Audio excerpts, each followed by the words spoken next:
শরীর কেমন আছে? আপনার হার্টের প্রবলেমটা তো নাই। এখন যে সবারই তো খুব চাপ যাচ্ছে।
এই 1 ঘন্টা ব্যাপী বৈঠকে কি আলোচনা হয়েছে সেটি হয়তো আমরা পরবর্তীতে জানতে পারবো।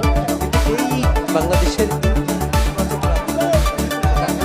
সেটি নিশ্চয়ই তারেক রহমান হাত নেড়ে শুভেচ্ছা জানাচ্ছেন। হাত নেড়ে শুভেচ্ছা জানাচ্ছেন সেটি আমরা দেখানোর চেষ্টা করছি। হাত নেড়ে শুভেচ্ছা জানাচ্ছেন সবাইকে এবং আমরা সেটি দেখতে পাচ্ছি যে দলীয় নেতাকর্মী এবং এখানে উৎসুক জনতা যারা তারাও কিন্তু এই গাড়ি ভর্তিকে ঘিরে তারা ব্যাপকভাবে উৎসাহ উদ্দীপনা এবং উচ্ছ্বাস প্রকাশ করছেন সেটি আমরা দেখছি। এবং প্রায় 1 ঘন্টা ব্যাপী বৈঠকে উপস্থিত ছিলেন বিএনপির মহাসচিব মির্জা ফখরুল ইসলাম আলমগীর, বিএনপির স্থায়ী কমিটির সদস্য নজরুল ইসলাম খান এবং উপস্থিত ছিলেন বাংলাদেশ জামাত ইসলামীর নায়েবে আমির